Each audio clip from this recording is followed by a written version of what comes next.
हास्य सम्राट मध्ये ब्रेक नंतर पुन्हा एकदा स्वागत. ऐन वेळेचे विषय आणि ऐन वेळेचं सादरीकरण. गंमत येते की नाही तुम्हाला? आता बोलूया आपल्या पुढच्या स्पर्धकाला, कोल्हापूरचा अमोल गुरव.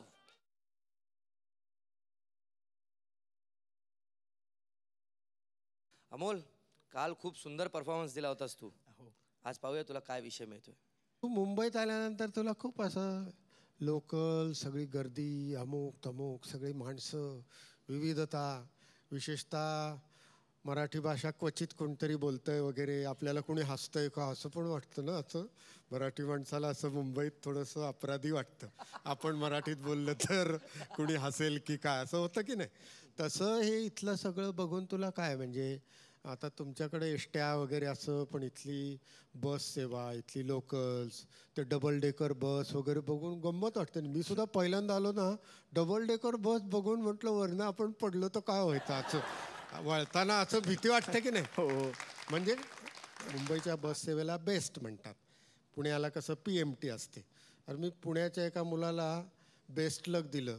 तो म्हणला बेस्ट नाही, PMT लक म्हणा म्हणून वगैरे. इतकं तो मुंबई पुणे. तर BSTतला एखादा प्रवासाबद्दल तू काही तुझा अनुभव? परवाच मुंबईला आलो आणि मुंबईचा अंतर्गत प्रवास मी बेस्टने केला.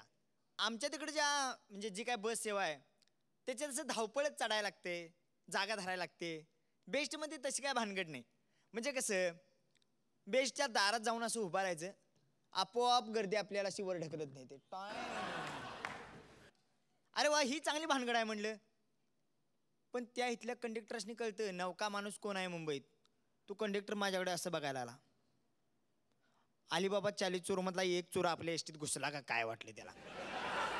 इतक्यात म्हणला, काय कुठे बसलास? म्हणलं, अहो मामा तुम्हाला बोलवालेत, कुठे बसलं विचारायला लागलीत. ए तुला विचारतो म्हणला, कुठे बसलास? बसलोय कुठं म्हणलं, अजून लोंबकाळायच लागलोय म्हणलं, बसाय कुठे जागा मिळाली अजून. कुठे बसलास म्हणजे कुठे चढलास? हा, कुठे चढलास असं विचारा ना. दादरला चढलो म्हणलं, दादरला चढलो. बर, इतक्यात माझ्या पुढची चौथी बाई म्हटली, एक महालक्ष्मी. अरे वा म्हणले, मुंबईत पण महालक्ष्मी आहे. दुसरी म्हणली एक जोगेश्वरी. अरे वा म्हणलं, जोगेश्वरी पण. मग मी पण म्हणले एक बाबूराव. कंडक्टर म्हणला, एक बाबूराव ही काय भानगड? आता तिनं महालक्ष्मी सांगितलं, हिनं जोगेश्वरी सांगितलं, माझं नाव बाबूराव, एक बाबूराव. का म्हणला, ही महालक्ष्मी ही सगळी ठिकाण आहेत मुंबईतली. हा, ठिकाण आहेत काय? मला वाटलं नावं सांगून द्यायचे आहेत का काय, नाही तर मी पाळण्यातनं नावं सांगणार होतो. म्हणलं, मामा लालबागचा राजा कुठे राहतो? राहत नाही बाळ, बसतो. हा, राजा बसतो म्हणलं. लालबागचा राजा लालबागला बसतो, तेवढं कळते की म्हणलं, का कोल्हापूरपासून आलो म्हणून एवढा अडाणी आहे. लालबागचा राजा लालबागला राहतो ना, मग द्या लालबाग. लालबाग नाही, चिंच बोंकणी. अरे ही काय भानगड, चिंच बोंकणी ही काय आहे म्हणलं? पैसे देऊन बी पोकळीत चिंच घ्यायची का? द्या द्या द्या म्हणलं, द्या कसं तरी असू दे. असं तिकीट घेतलं, जरा जरा ढकलत निम्म्यापर्यंत गेलो, तरी पण कंडक्टर म्हणतोय, तूच चला पुढे सर. पुढे सरकत गेलो, दरवाजाजवळ आला तरी कंडक्टरनं काय बंद केलं नाही. जरा तू जरा पुढे येऊ. आता त्या ड्रायव्हरच्या तेवढं जागेवर बसायचं राहिले म्हणलं, तिथे एकदा बसतो म्हणजे तू बसलास. त्याच्यानंतर काय झालं, असा उभारलेलो आणि झालं काय, इतक्यात एक मुलगी आली. हो, मुलगी तशी माझ्याजवळ सहसा म्हणजे अशी आसपास बी कधी नसते. आणि येऊन म्हणली, एक्सक्यूज मी. ती मला कसंच झालं, म्हणली उतरणार आहे का तुम्ही? माझं म्हणले तसं काय पुढं महत्वाचं बी काम नाही, आणि तुम्ही सांगितलं असं उतरतो म्हणले, तर काय तसं काही नाही. पण ती राव मला म्हटली, उतरणार आहे का तुम्ही? नाही. मग कशाला इथे उभा राहायचं, चला पाठी मागं. मुढाप केला माझा. म्हणजे कसं आहे, बेस्ट मधला आलेला अनुभव खरोखरच ऑल दी बेस्ट होता. धन्यवाद. वार गड्या, हा कालच्या एपिसोडला मागं होतास, पण काय दणदणीत परफॉर्मन्स दिलेला आहे. थँक्स. वा, मी तुला सपोर्ट दिलेला होता काल, आताही मी तुला सपोर्ट करतो. हा, परीक्षकांना छोटे गुरुजी, परफॉर्मन्स उत्तम होता, अभिनंदन, चांगला प्रयत्न केलास तू. छोटे गुरुजी गुण देत आहेत. बत्तीशी खो पर्यंत गुण मिळाले. वा, खुश. मोठे गुरुजी त्यांनी सुद्धा खो खो पर्यंत दिलेले. वा भले शाबा. आता पुढचा स्पर्धा घेतोय कुरळ्या केसांचा ज्युनियर जॉनी लिव्हर म्हणजे मनोहर कोळंबे, माथेरान थंड हवेचं ठिकाण. भाई मेरे पास आओ, ऐसी एंट्री तो राजकुमार लिया करता था, आप राजकुमार है.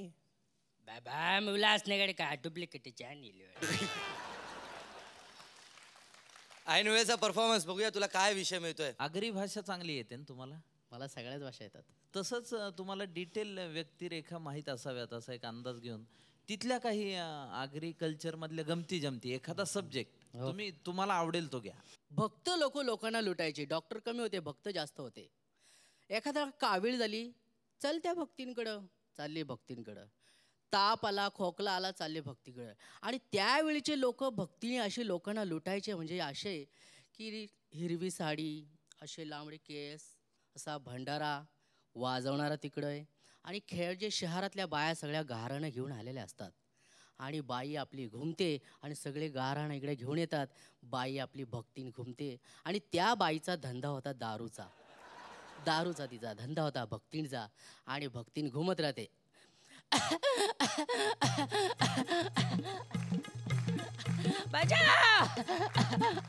आमची काय मस्करी करते का? तेवढ्यात एक बाई बोलते, बायो तुम्हाला 4 डोले बायो, घाबरू नको. मानवरा दारू पितो, लोकांच्या घरात घुसत बायो, घाबरू नको.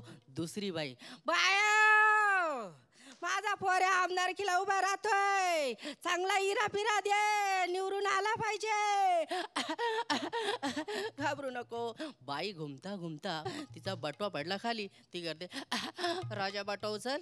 राजा होता बाईरा. बोलतो काय? मेले बटवा उचल. तेवढ्यात तिच्या घरी पोलिसांना धार टाकली दारूवरती. ती पोरगी तिची बोलते, आई आई घरी पोलीस आल्यान, 1000 रुपये दे, घरान पैसे नाही, धंदा झाले होते ते सांग. असे लुटत होते आदिवासी ठाकरी वासव. त्यावेळी लोकांना म्हणजे अशी नोटा माहीत नव्हत्या. आणि तिच्या नवऱ्यानं सांगितली, या आंब्याची वाटी जा कल्याणच्या बाजाराला विकायला. तिचा नवरा बोलतो, आंब्याची पाटी जा कल्याणला विकाळ, 20 रुपयाला लाल नोट जेवाची तवाच देवाची. आता आंबे घ्यायला भैया येतो. भैया बोलतो, काय ह भांजी, ही कैरी कैसा दै दह? 20 रुपयाला लाल नोट दे तवा दिल मातुल. त्याला वाटला 30. भांजी कैरी तर बहुत महंगा बेचा था. 25 मध्ये दह. नाही राहून दे, नवऱ्याने चांगले लाल नोट दे तवाच दिल. त्याला वाटला 30. ही बोलते 20. अरे क्या बात है, छोटा है कहे बढ़िया है, 27 मत दे दो. काय राहून बिटोऱ्या हातला आवा तो, नवऱ्याने चांगले लाल नोट दे माळ तवाच मादिल. आमचा आगरी येतो, बायकावऱ्याला 20 रुपयाला भया माझ्या माग लागलाय. 20 रुपये दिले, घेऊन गेला. भया लागला बघायला. अरे का बात आहे, मामा आहो तर 20 मा देवत, भैया आहो तर 30 मा नाही देवत का? अवया तुला गुण किती मिळत आहेत? आधी मकरंद देतोय का गुण? उसकुली खसखस 32 पर्यंत गुण मिळालेले आहेत तुला. आणि आता मोठे गुरुजी गुण देणार आहेत. 32 पर्यंतच गुण मिळालेले आहेत तुला दोघांकडून. आता बोलूया आपल्या शेवटच्या स्पर्धकाला, म्हणजेच दीपक देशपांडे फ्रॉम सोलापूर. आवाजाच्या ज्या विविधता आहेत तर त्यातनं काही व्यक्तिरेखा हो हो आवाजाच्या संदर्भात बर बर असं काही सादर केलं आनंद वाटत. ओके. शुभेच्छा.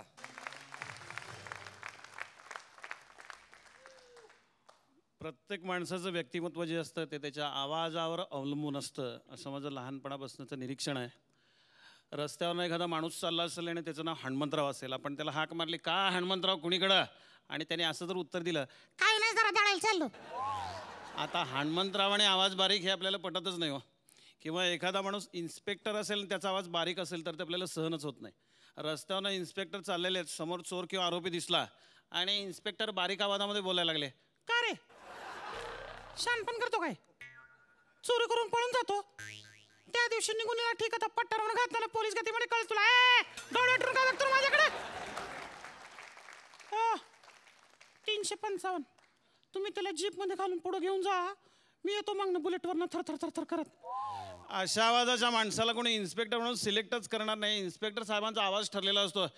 पहिल्यांदा आत घालले त्याला, असा भारदस्त आवाज आल्याशिवाय इन्स्पेक्टर साहेब आल्यासारखंच वाटत नाही. हा जसा आवाज ठरलेला असतो तसे आपले ग्रामीण भागामध्ये जे गुरुजी असतात त्या गुरुजींचे आवाज एवढे खणखणीत असतात. ते गुरुजी वर्गात जरी शिकवत असले ना त्यांचा आवाज वेशीपर्यंत जात असतो, एवढे खणखणीत असतात. 1ली ते 7वीचा एकच वर्ग बसलेला असून 7 वर्गांना एकदम शिकवणं चाललेलं असतं. 7 वर्गांना एकदम शिकवणं, तंबाखूचं बारबीर भरून व्यवस्थित अगदी. एका हौदामध्ये 1000 लिटर पाणी आहे. फक्त 7वीतल्या मुलांनी गणित लिहून घ्यायचं. 6वीतल्या मुलांनी अक्षर काढायची. 5वीतल्या मुलांनी मनातल्या पाण्यामुळे कशाला चिमटा काढतो थोड फडून का बसू का? सकाळपासून डोक्याला ताप दिला का बे? कानाखाली 100 त्याच्या रडायचं नाही वर्गाचं नाही का बसू का? एका हौदामध्ये फक्त 7वीतली मुलं.